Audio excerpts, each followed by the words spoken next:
Hola, muy buenos días a todos. En nombre de la Gerencia de Artes Audiovisuales del Instituto Distrital de las Artes y de Artes, Cinemateca de Bogotá, les damos la bienvenida al ciclo Bauhaus Derivada, que realiza un recorrido por épocas y lugares, evidenciando los vestigios físicos y conceptuales que la escuela Bauhaus sigue aportando en diferentes representaciones, como la arquitectura, la educación, el arte y los oficios. Bauhaus Derivada es el ciclo de cine que se realiza en el marco de la exposición Bauhaus Reverberada, realizada por la Universidad de los Andes en asocio con el Goethe Institut, la Embajada de Suiza y la Alcaldía Mayor de Bogotá a través de la Cinemateca de Bogotá. El día de hoy vamos a tener una charla titulada Geometrías y cine experimental en el cine de la Bauhaus, una charla realizada en asocio con el Museo ZKM de Alemania y el Goethe Institut, lo cual es un placer para nosotros compartir con ustedes. Contaremos hoy con la presencia virtual de tres invitados muy especiales. En primer lugar, tendremos a Andrés Chávez, curador invitado, urbanista y cineasta colombiano radicado en México. Su primer documental, La Ortúa, se estrenó en el concurso internacional de cortometrajes Vision du Réel en 2011.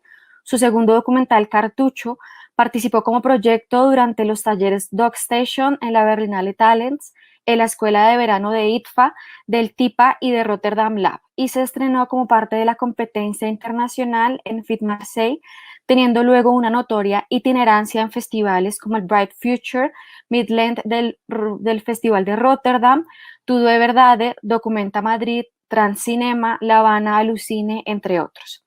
Su más reciente largometraje documental, La Grieta, recibió el apoyo del Fondo Fílmico Colombiano en la categoría de Desarrollo de Proyectos Documentales. Hola Andrés, bienvenido. Hola, gracias, muchas gracias, Diana.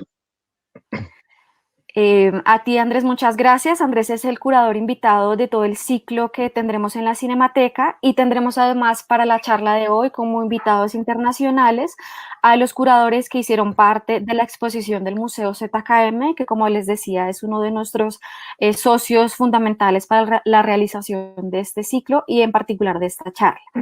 En segundo lugar, entonces, tendremos a Markus Heschel.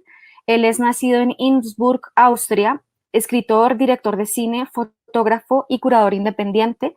Ha dirigido las películas Dead Man's Memories, de ficción, Space in the Time, película abstracta, como siempre, de ficción, Das Brode Paradise, documental, y ha curado las exposiciones Realidad Natural, Luiding Forum, Das Brode Paradise, Bauhaus Film Expanded, y actualmente trabaja en The Gardens of Lois, un documental. Hello, Marcus, and welcome to Hello, our talk. nice to be here with you. Thank you very much. It's really a pleasure for us to have you here. Y en tercer lugar, vamos a tener a Thomas Tode. Él es cineasta, escritor y curador independiente basado en Hamburgo. Se centra en el cine de ensayo, la vanguardia cinematográfica soviética y el cine documental político. Además, realiza películas sobre arquitectura, sobre arqueología y sobre el cine de la reeducación. Sus proyectos curatoriales incluyen Photofilm, expuesto en la National Gallery of Art de Washington, en el Tate Modern de London, y además el proyecto curatorial Bauhaus Film del Barbican Center London en 2012. Ha publicado los libros sobre Johann Bardey-Kuchen, Chris Market, Siga Bertov, Photofilm, Films de ensayo, Bauhaus Film y Potemkin Meisel. Hello, Thomas. Hello, nice to meet you. Nice to have you here. Thank you very much. Entonces, para dar inicio a la charla, le doy la palabra a nuestro curador invitado, Andrés Chávez, que va a estar dirigiendo esta conversación muy interesante con estas dos personas expertas en Bauhaus y en curaduría para museos de arquitectura, de arqueología, y bueno, ya Andrés nos va a contar mucho más. Gracias, Andrés. Thank you very much, Diana. So, okay, we are going to start our conversation. I think that it's important to mention that this exhibition that you work in 2020, Bauhaus Film Expanded, is a really important reference to us in this program that we are organizing for the Cinemateca. Could you please tell us about the beginning or the background of the production process of this exhibition that was conceived and prepared by CKM? That for our audience is a really interesting center of art and media in Germany. It seems to us a very interesting exercise, almost like an archaeology around the Bauhaus and in the field in which the Bauhaus is not so popular. So we are very interested in knowing how the idea came about and how the process of searching for the selecting of the short film was organized, and how the issue of this issue related with the exhibition rights was handled. I don't know if you want to talk about all this interesting process of the exhibition. I don't know if Marcus or Thomas who wants to start. Yeah, Thomas, Thomas Tode has done a lot of research over the last years, maybe 10, 15 years about Bauhaus and film. And he has really a lot of sources already when we started to discuss our program. But I think Thomas should tell how it developed over the time. Yeah, it started nearly more than 10 years ago. We did in 2009, there was the 90th anniversary of the Bauhaus, and there we did a big conference in Weimar about cinema, Bauhaus and cinema. That was the title, Bauhaus and cinema, and later we published it as a book in 2011. But then there was another first exhibition in Dessau, Bauhaus in Aktion, with cinema works of Bauhaus pupil and professors and masters. And but then our research did go on, and then we did in 2019. It was prepared for 2019, but finally it was 2020, as you said correctly, the exhibition in the ZKM. And so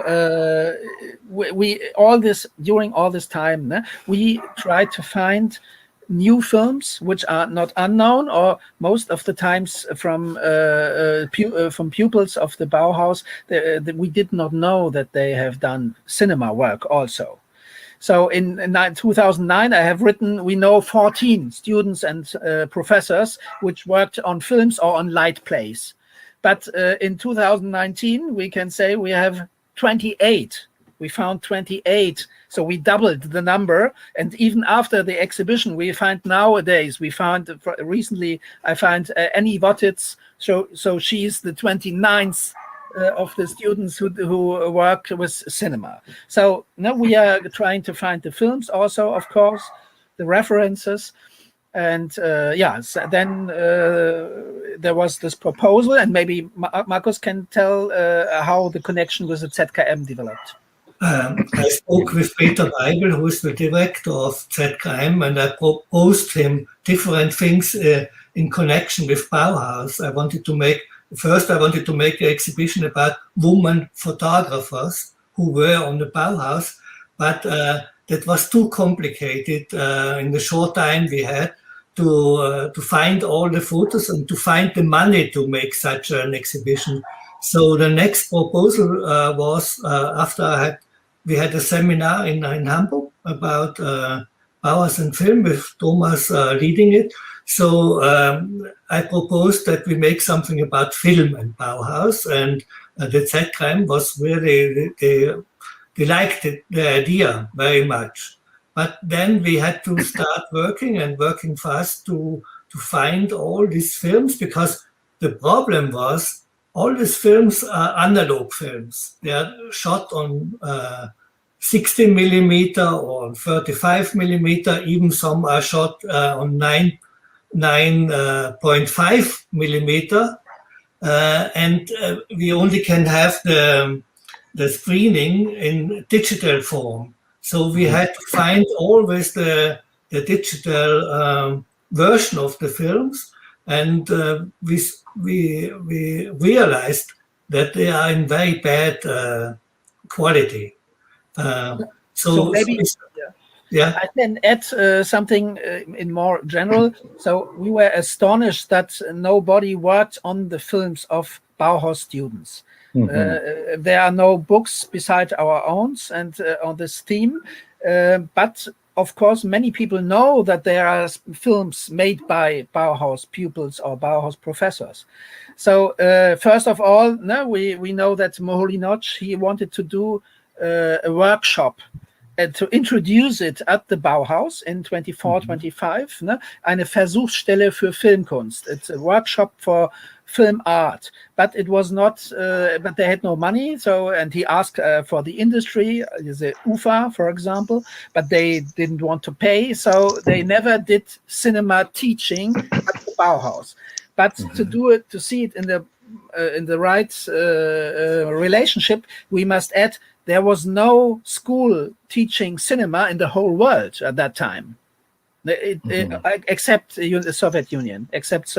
But so it was already very difficult to finance something like this.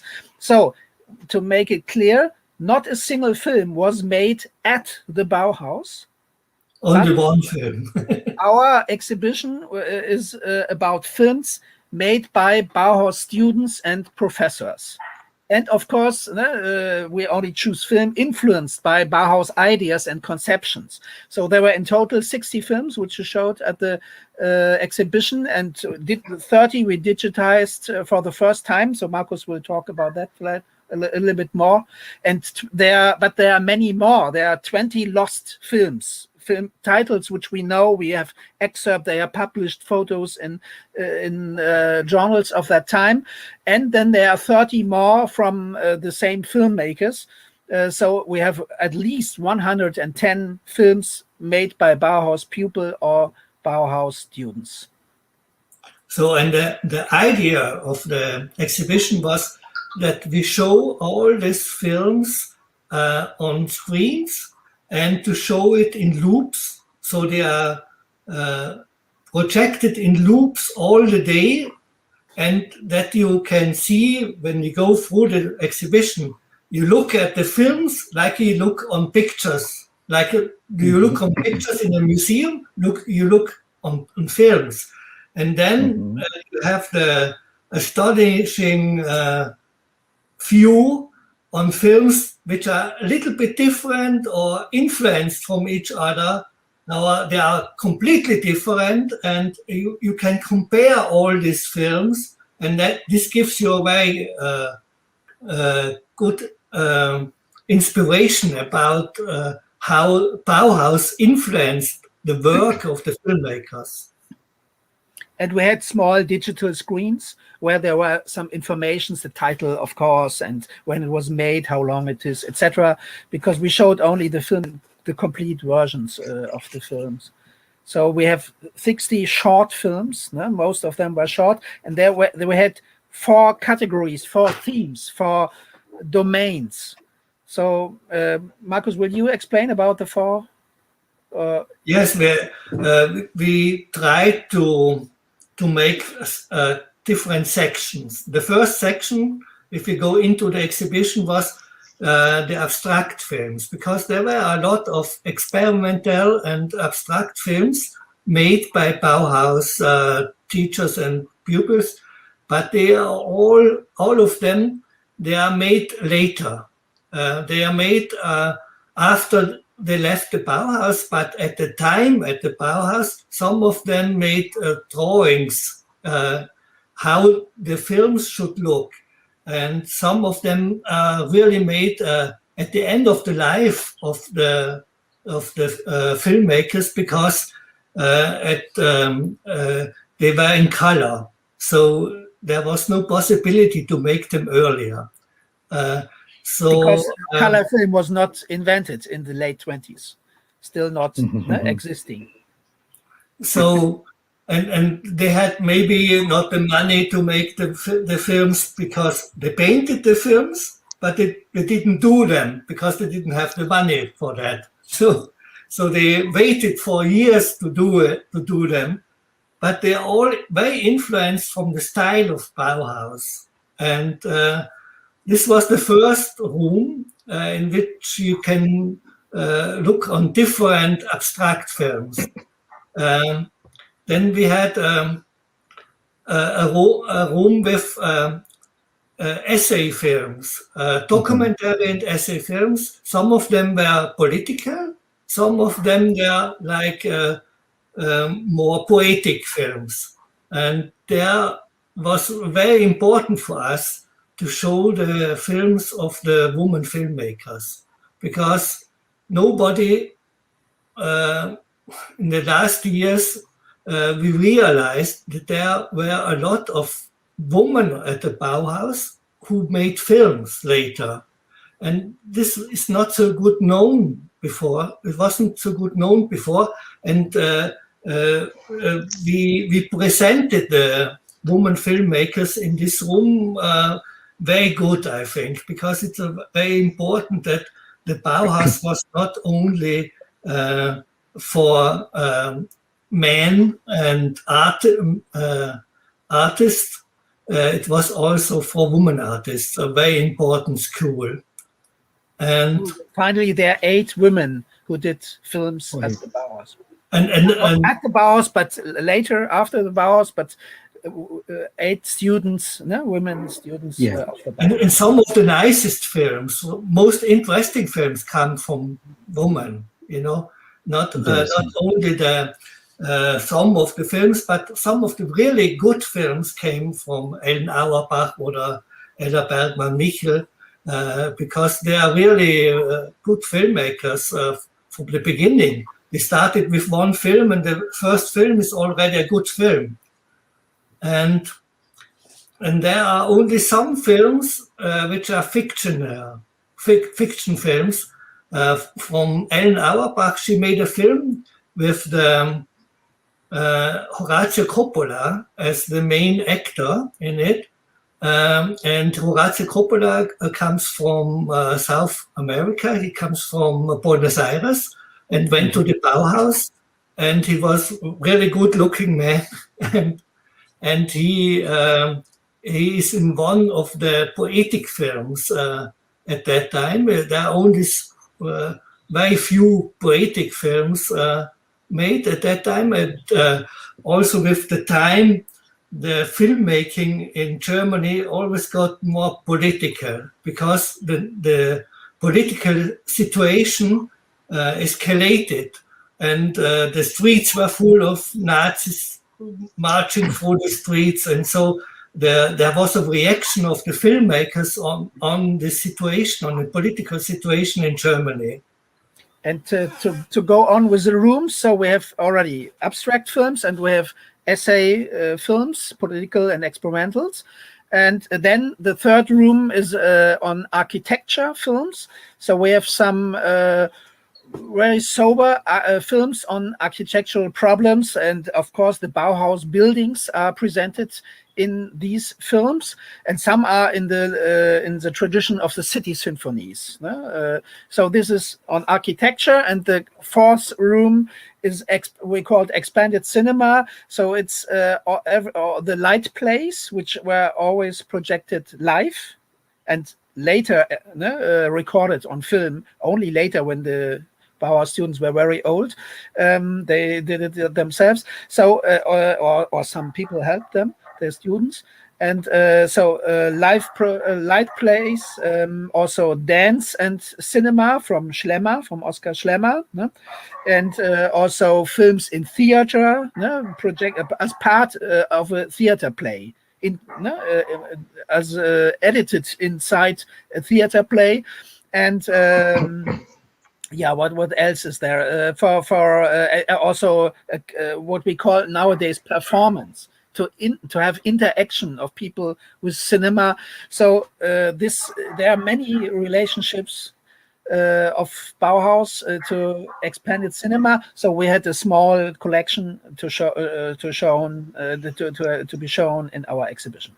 And the interesting thing is that this light plays, they started at the Bauhaus parties. They often made parties in the evening and with costumes and masks and so on. Mhm. And then they realized that they can do something with light. And so the light play started in 1923. There was the first performance of a light play on a auf der Bühne, to say it, on The stage. the stage, and this is in a way it's the beginning of the expanded cinema. You know, they made cinema because there was a screen, and in the back they moved in the background they moved the lights and the figures, so there was a screen which was live film on the screen because the audience sat on the other side and watched it. So this was very interesting that it started with parties, you know, with fun and with dancing and so. And this was also the Bauhaus. It was not only a serious university, it was also a lot of fun and a lot of friendship and love and so on. Yes, for us it's really interesting. All the creation in the Bauhaus is not only in the architecture that is well known, but I think that the Bauhaus School is mainly known for its work in art, design, architecture, but less so for its relationship with cinema, unlike other 20th century avant-garde movements. What would be the main characteristics of this influence in the Bauhaus artists of cinema? Because I think that in that moment, at the beginning of the 20th century, there were a lot of creations, a lot of influence, no? But I don't know if you know something how this school influenced different aesthetics approaches in the cinema, no? In the cinema of the 20s, of the 30s, and so on. I don't know. First, Thomas, yes, Thomas. Yeah. First, we must stress that, of course, there is not an aesthetic of Bauhaus. That doesn't exist in my point of view. Okay. And it is because many of these students, they were painters or sculptors, and they did only one film in their life. Or two or three, maybe. So many are photographers. The women, we talk about, the women, many of them were photographers. And so they earned their money by photographing, but sometimes they did cinema. So, and we have only two professional filmmakers, two people who became professional filmmakers. That is Peter Pevers and Alfred Erhard. One in fiction film and one in documentary, we would say nowadays, cultural film, Kulturfilm.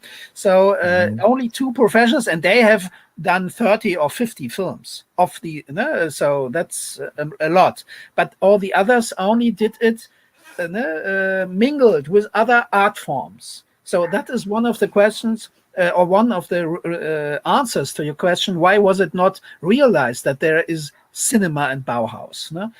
Because in the biography of each of the pupil, it is very often only a short time in this interest for cinema. But it's also like modern artists, they often combine photography and film. You know, there are a lot of avant-garde photographers who also did two films. So this is a very modern way of doing art if you combine photography and filming.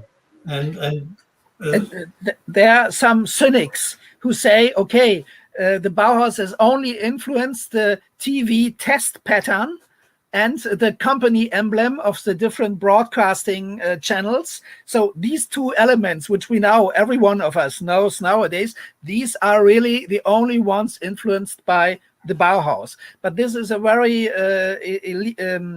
elitary way of seeing it, because they think only of abstract films of the Bauhaus. Of course, if you hear Bauhaus, you think directly maybe abstract films, but as we explained before, there are other domains where they worked: architectural films, political essays, city symphonies, and also theater and cinema and so on. So we must think that Bauhaus has influenced the development of mainly of not of mainstream cinema.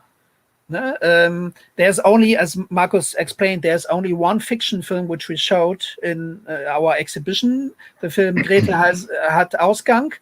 It's a film filmed in the tradition of People on Sundays, the film of Siodmak and Billy Wilder, with amateur, with non-professional actors and so on. But they were not so interested in fiction films. So I want to say one thing about, because when you talk about Bauhaus and you think this is a special architectural style or so, Meta Erna Niemeyer, who later married Philippe Soupeau, the first surrealist, one of the first surrealists, and her last name was Ray Soupeau. She said, at the Bauhaus, we learned seeing and we learned thinking. And this is the main point in the Bauhaus. We learned a new way of seeing and a new way of thinking. And on this was the level. Everything evaded from this level. Yeah, Gropius, for example, he spoke about the Bauhaus as a school of seeing, eine Schule des Sehens, a school of seeing. So in a way, he thinks, of course, that cinema can be a kind of training course to learn how to see. You can use it also for paintings and for sculpture, of course. But architecture, yeah. For architecture, of course. So this is the idea of Gropius, to see it in the broader context. It's not a specialized school on cinema, not at all. We are at an art school. They have different domains, and cinema can be useful for different approaches. But it's not the only approach, of course. And do you think that in this case, Bauhaus cinema provide us with some of kind of poetic of forms? Because I think that one of the fundamental spirits of the Bauhaus is to question the industrial process, no, and the mass production. I don't know, what do you think?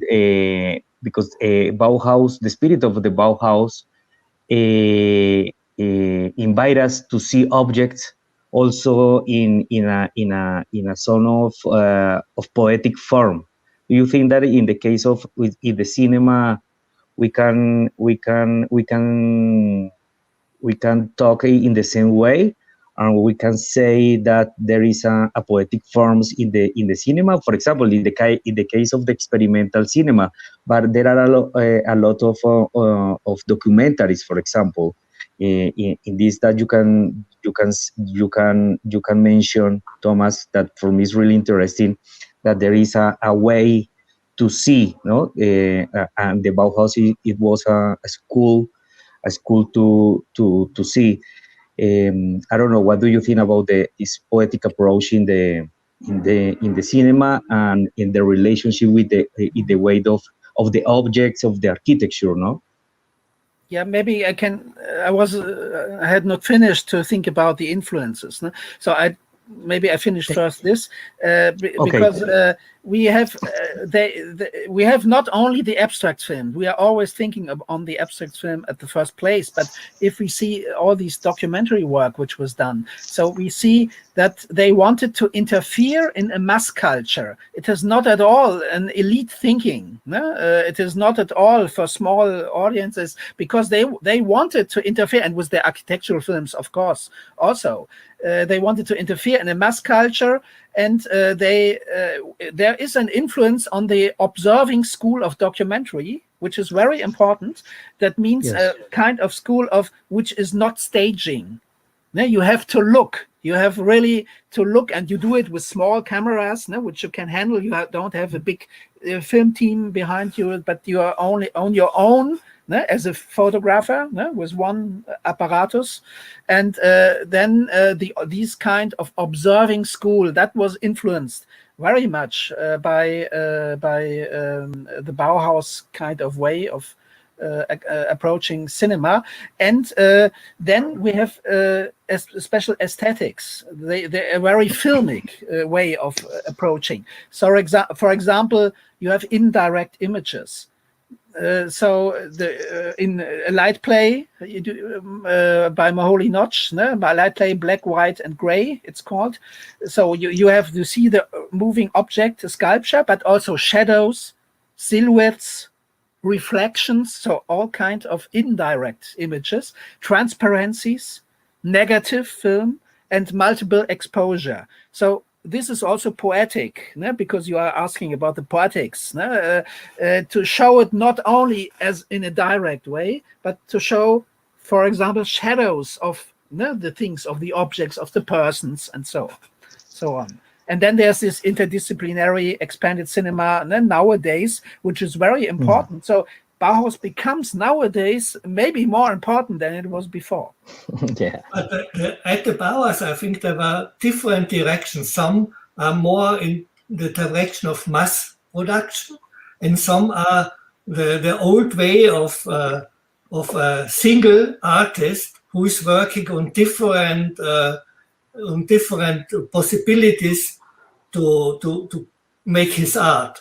You have, for instance, Moholy Notch, who always used the small cameras, and he was also a very good painter, but also a very good photographer. And he was one of the main modern photographers in Europe, because he invented a modern style, looking at the things from above and so on. And this kind of looking on the world is also in the films of the Bauhaus people, but this has nothing to do with mass production. I don't think so. Maybe they wanted to make a big UFA film or something like this, but they never did it. And it was always the artist filmmaker. It was the artist filmmaker who make films with his friends, like Ellen Auerbach.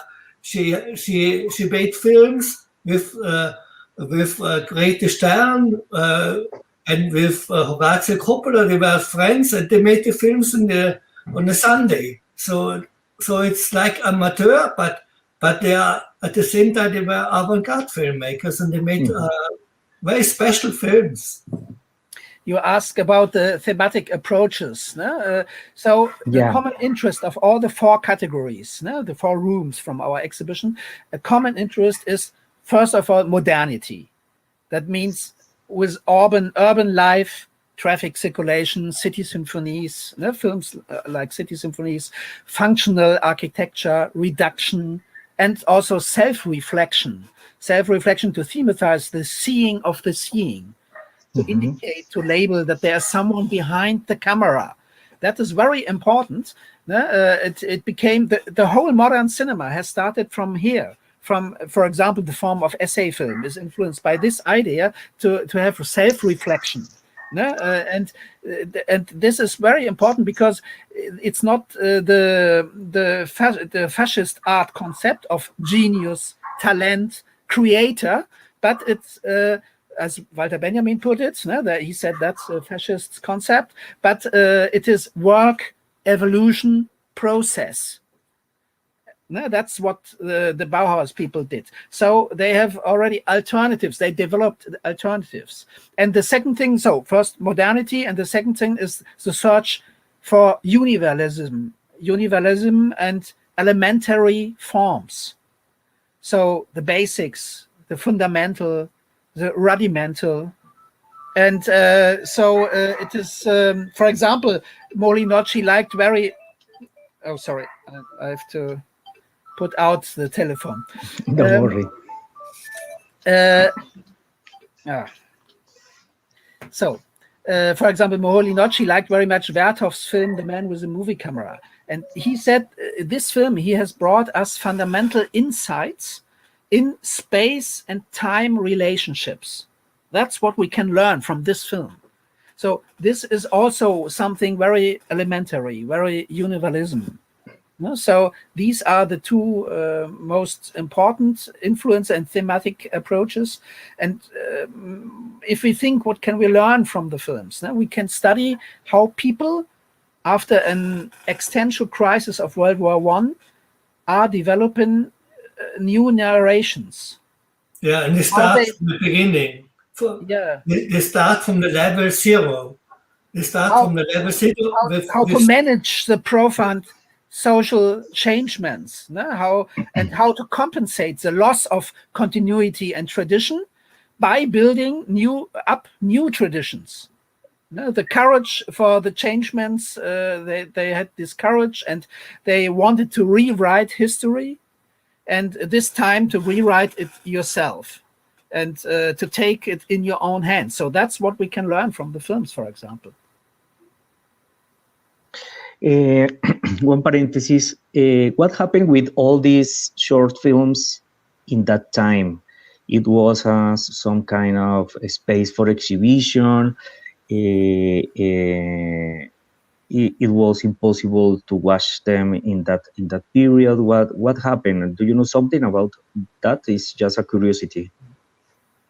Yeah, it's first of all, it's very important that they had this pressure of the Nazi time. So many are lost, stolen, destroyed by the Nazis or by war. The war was rightly afterward. And of course, some of the filmmakers, most of them immigrated. So also it could be lost by immigration. They lost some films. And then the next thing is there wasn't, after the war, there was not a big interest in the Bauhaus, not as nowadays. It has changed completely. And so the film stayed with the filmmakers. I found many of them in the families of the original Bauhaus students. So they had them under the bed, for example, Schwertfeger, he told me. In the garden house. In what kind of formats? What did you find?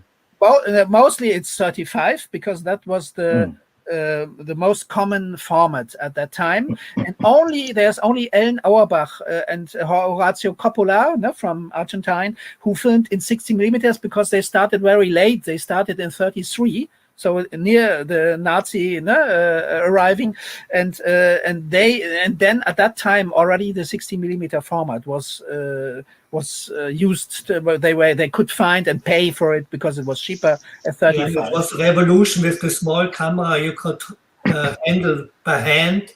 You don't need a tripod for shooting. So it's also a good kind of new way of shooting films. It's similar to the photography because the invention of small cameras was a revolution for photographer also, and it's really similar to the filmmaking.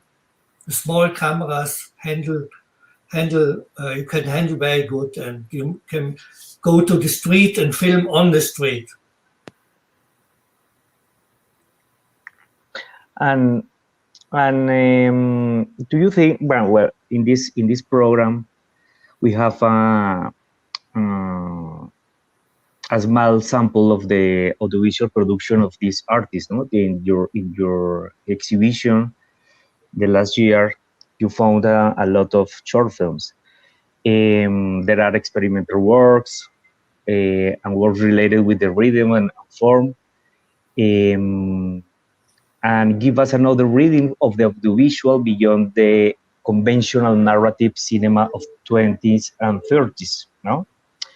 How can we see today the influence of these works in contemporary cinema? And I don't know if you have some kind of knowledge of all this influence in Latin America after the migration of all the students and professors to different parts of the world. What happened after all this diaspora for saying something? Maybe Marcus can start with Horatio Coppola. Yeah, I think South America the most important. Horatio Coppola and Grete Stern, they were a couple, and they went from Germany. They went to London, and they lived for a short time in London, but then they decided to go back to Buenos Aires. And I think that they were a great influence for all the artists in Buenos Aires, a great influence for on the field of photography, which was their main work, was photographies. And they lived at a time together, but then they departed and so. And I think that both of them, they had a great influence on the South American new wave in photography. And it was not so good known that Horacio Coppola made some films. The films were lost, and we only had a very bad copy of these films because they are somewhere in the jungle of Argentine. So it's very complicated to get them and so. But I think the photography by Horacio Coppola and Grete Stern is very important. And they are very well known also, I think. And Grete Stern, she made surrealistic photographs. And they were montages. And they are really great. She was a great artist. And she also went into the jungle she made a series about indigene people. And I think she was one of the first photographers who went into the jungle to find new indigene people and to document them. So there was a lot of new influence of modern behavior in their work. And I think these are very important for South America, but also some other Bauhaus people went to South America and stayed there for some time before they went to New York or somewhere else, because all this immigration was very difficult. A lot of people wanted to go to America, but they didn't get the visa. So they went to other states. They went to Mexico, for instance, or to Buenos Aires. And then they went to Shanghai, for instance. So it was very, but on this way, the ideas of the Bauhaus conquered the whole world, because of the immigration. Maybe it wouldn't have conquered the world that much if there were not the Nazis pushing the people out of the country. So this was also important thing for the Bauhaus, that they went to all the countries, all the parts of the world, and they brought the ideas from the Bauhaus and made their work all over the world. And maybe to speak more generally, Moholy Nagy, he considered abstract film as a kind of basic research. Of course, it's not for everyone, but it is a fundamental research. For example, how a geometric object moves in the space, like a circle, for example, and so on. So, and he always defended this idea: the mainstream will adapt later what the avant-garde is doing at the moment. So it's a classical avant-garde theory. So you can find this idea in his writings, and I can give a simple example. For example, Moholy Nagy did a photography, a view from below of the Berlin radio tower. It's a very famous. He photographed it several times. Also in one of his Berlin films, he filmed this with a film camera. It's from 2729, something like this. So this appears later in mainstream cinema, in Alfred Hitchcock's thriller North by Northwest from 1959. There we see in the opening title sequence, it's this famous sequence with the moving graphics. We see the same images from above. But this time it is made by a graphic designer, Saul Bass. And Saul Bass, he was a student in 54, 56 at Brooklyn College of George Capus, and Capus was the assistant of Moholy. So it came. We know how this image All the ways Hitchcock. found. But you see, something which is avant-garde in 27, 29 became mainstream in 59. So this is simple, just a very simple example. No? So we have to admit that the influence on mainstream cinema is not maybe the most important. I think it's more important. The most important influence is on the general art, the notion of art, because and also the new technologies, like when Moholy Nagy paints the sound, when he starts painting the sound, Yes. and we hear it. But this is also the beginning of the synthesizer. So it's a pre-invention for something which came much later. And also the Bauhaus filmmakers, they are very interested in avant-garde music. There was Alfred Erhard. He always made films with the music of Oskar Sala. And Oskar Sala was a very important avant-garde musician. So and we learn now that also the music of Hollywood films is often by avant-garde musicians made, because if you make a horror film, you need a different kind of music.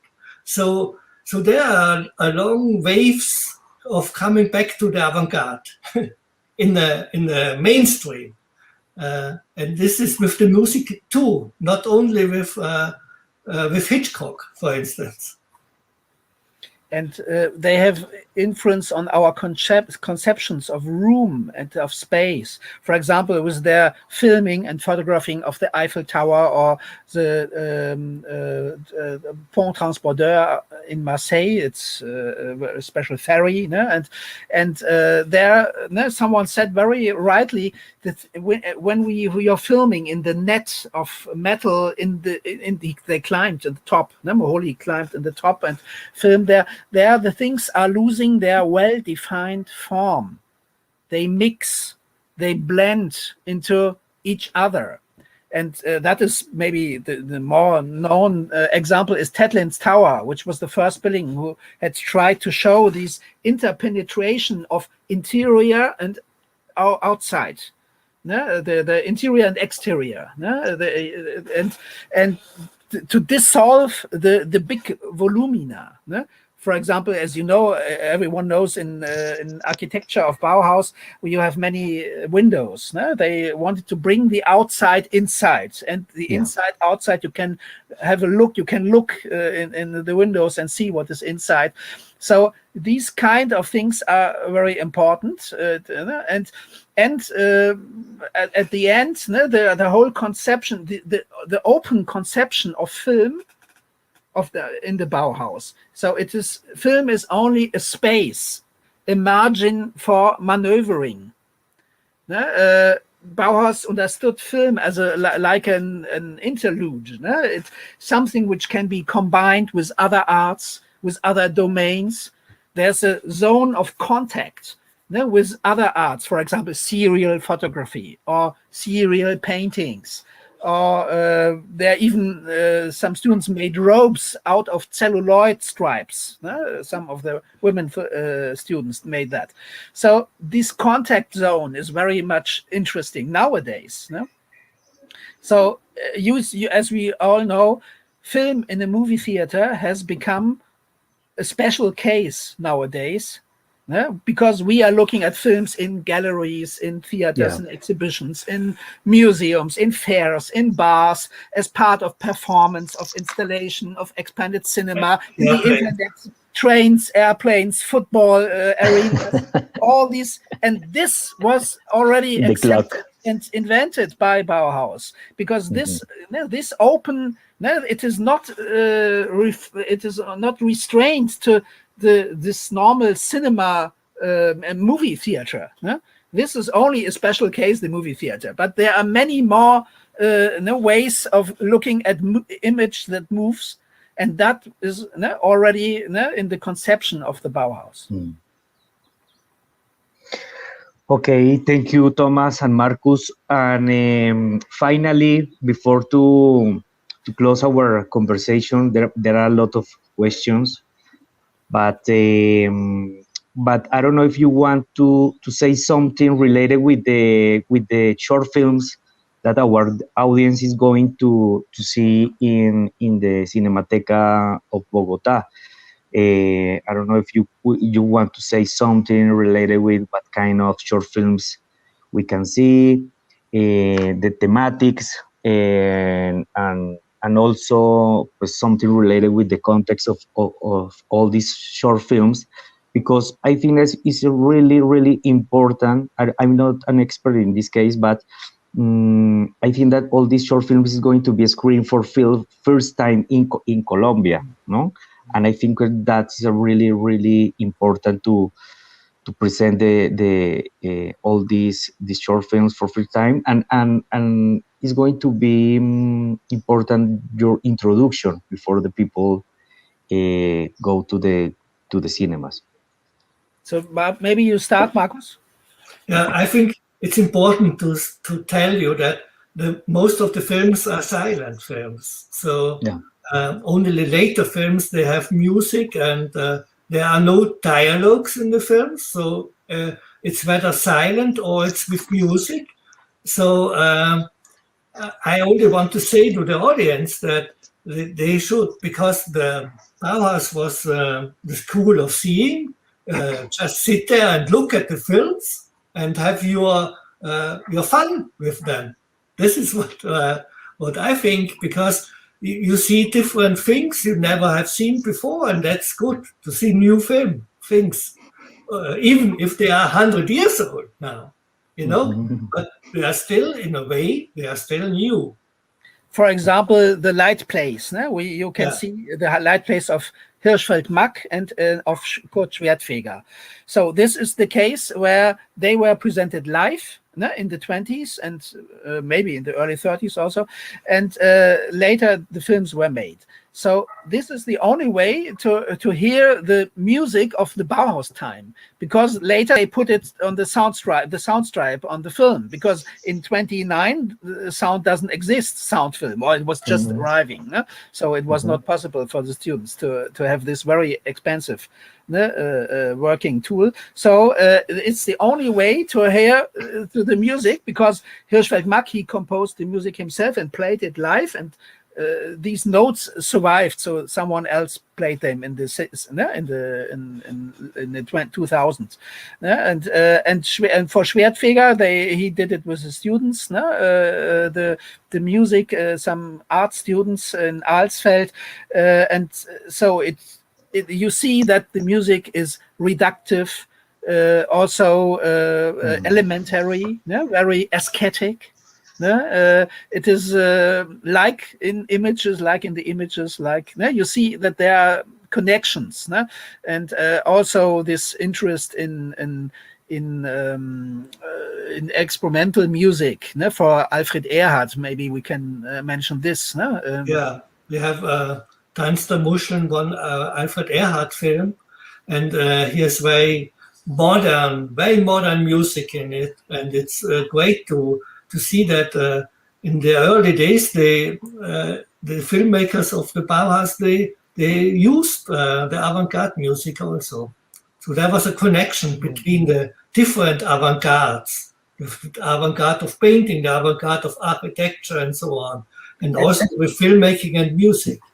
And this film is the dance of the shells, so it shows patterns of nature. That's also something poetic, because you asked about the poetic elements in the Bauhaus art concepts. They discovered in nature that there are patterns. The camera scrutinize really all these shells from everywhere of the world, and from all the 7 seas, and they show it in a kind of abstract, like an abstract film, but it is made out of very concrete shells. and then there comes this very modern music which goes with the images. So this makes something very special. And there's also one special thing, because I did a lot with the help of Thomas, a lot of research about the Viking Ekeling film Symphonie Diagonale, and we found that it's a very important film of the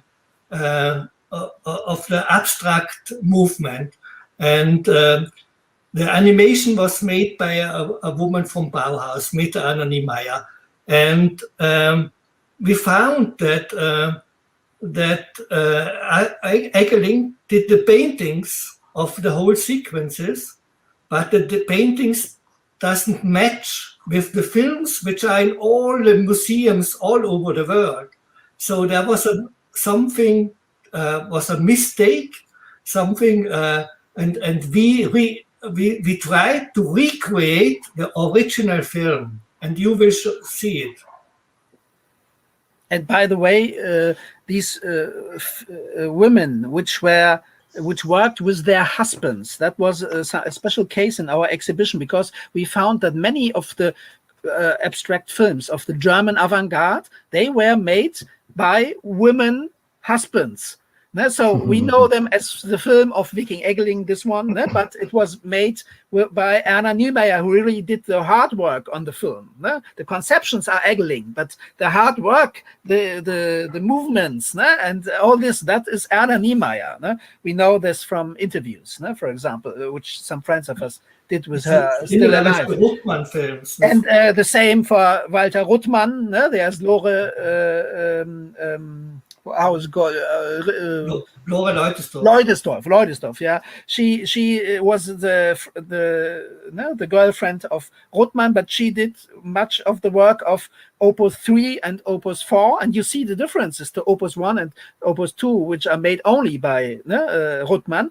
And the same for some films of Hans Richter. He worked together with Werner Graef, who did the scenarios and for the films, for example, for Vormittagsspuk and also for Alles dreht sich, alles bewegt sich. So we see that no one acknowledged that there were Bauhaus people working for these abstract films. These films are very well known, and they're even famous all over the world. They're famous, and they have in all of the cinematheques of the world. They are shown, but very rarely is mentioned that there were involved Bauhaus people.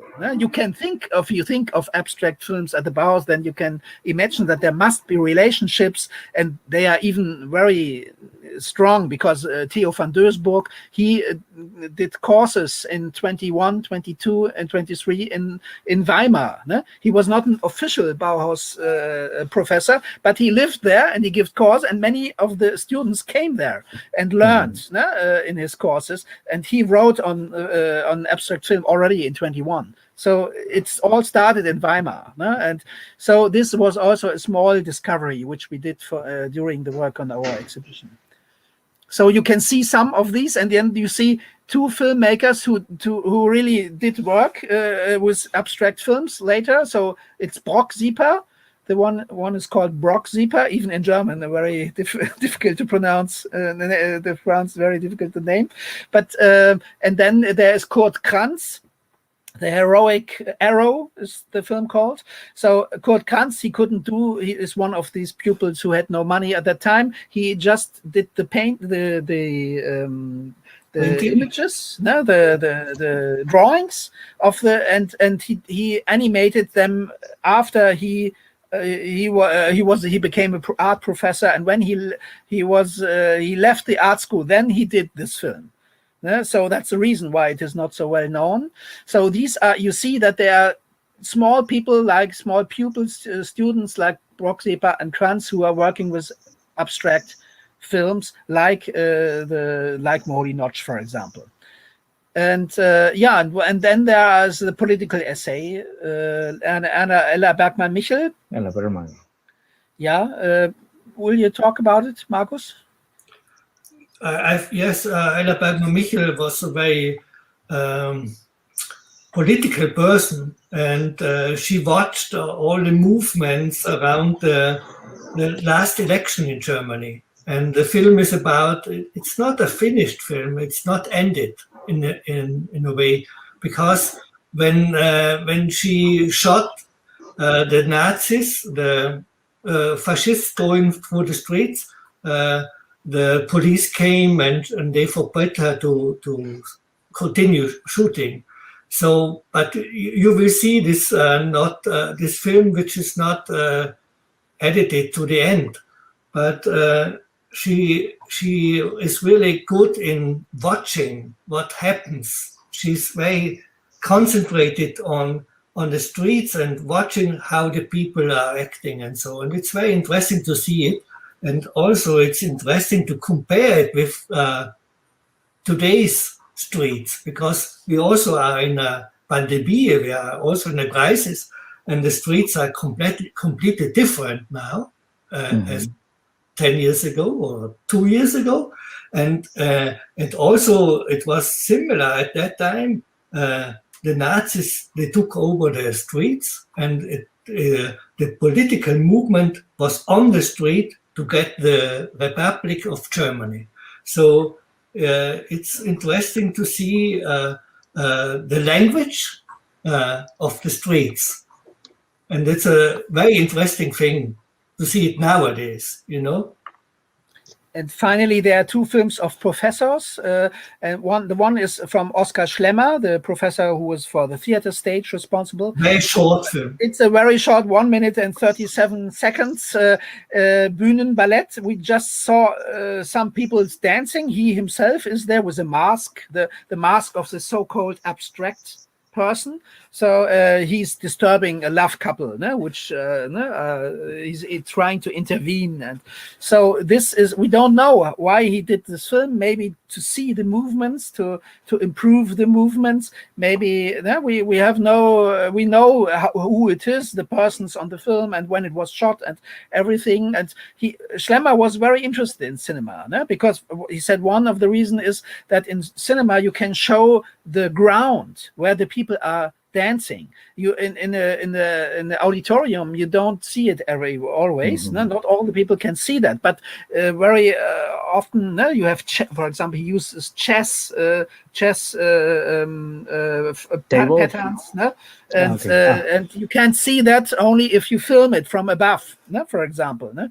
So this is one film, and the other one is from Gropius, of course, the director of it was invented by him and made by one of his assistant Richard Paulik. It's about the Bauhaus und seine Bauweise, about the Bauhaus buildings, no? Because they wanted to promote this kind of new architecture, and they did films. They're more conventional, by the way. They are not avant-garde films on the avant-garde buildings, but more conventional films which are explaining in intertitles, no? What is happening, what is new here, the glass, all these new materials they use, and so this is very interesting because there are not so many professors who did film. No? The only other one is... and it's about industrial kind of building houses, you know. The first industrial ways to build houses. Yeah, and the design of the kitchens. The design of the kitchens, for example, the design of the inside of the houses, of the buildings. Yeah, this you see as it begins with the kitchen, by the way, no? And of course, you see his own house, no? The house Gropius, for example, in one of these films. No? I don't know if it's the one you have chosen, but there you see also. It's more about Turton. Gropius himself, and you see his wife, who is presenting with two of her girlfriends. She's presenting all this furniture, these typified furnitures, and they show how to use it, and so it's very funny in a way nowadays, because if you look at it from nowadays time, you see how they try to make it a model, a way of life. And so this is the architecture film. So we have chosen from all of the 4 categories some of the some examples. But of course, as you have heard, there we showed in the exhibition 60 films, and you can see maybe 10 films. I don't know. So it's just a short collection. No? Yeah, and we also have the short film of Kandinsky painting. Yes. It's very short because he paints it very fast, but it's a really good document to see how he's painting. It's like the Picasso film, if you know him. The Picasso film is also a very important film. So it was shot in the Galerie Nierendorf in Berlin. So it's interesting to see it, because Kandinsky is really a big name in the Bauhaus, because I think he was the teacher who was the longest time at the Bauhaus. Maybe, yeah. Because Gropius left earlier, so Kandinsky, he stayed until the end of the Bauhaus, so he was the one who was the longest time there. Okay, we know that this is just a small sample of the audiovisual production of the artists of the school, but I think that is going to be really important to our audience in Bogota to have the opportunity to screen all these short films. So we really appreciate Thomas and Marcus, our cooperation, our commitment, and all the help that you have with the Cinemateca de Bogotá in this moment, because it's going to be an important event. We are going to have all this exhibition related with the 100 years, and 2 years more of the Bauhaus School. So, I think for the people, it's going to be really important to have different perspectives. No, there is going to be, for example, a recreation of the ballet Triádico in Bogotá, in the showroom of the Cinemateca. There is going to be some pictures, multimedia screening, and something like that. And it's going to be really interesting to complement all this exhibition with the short film. So we really appreciate your cooperation and the cooperation of CKM. So well, we are going to stay involved with you, and we are going to give you the feedback of the people in the screenings that we are going to begin in May 4. No, all this exhibition is going to be between 4 and 15 of May. So we are really excited about that. So really, Marcus, Thomas, thank you very much for all this knowledge, and for share all this research investigation that is really impressive. So thank you very much. And I don't know if you want to say something to finish the conversation. No, just enjoy the films. Yeah, welcome to films. It's the most important. Yeah, enjoy them. Well, thank you very much. We can see you in the next anniversary of the school. Thank you very much. Thank you too. Bye.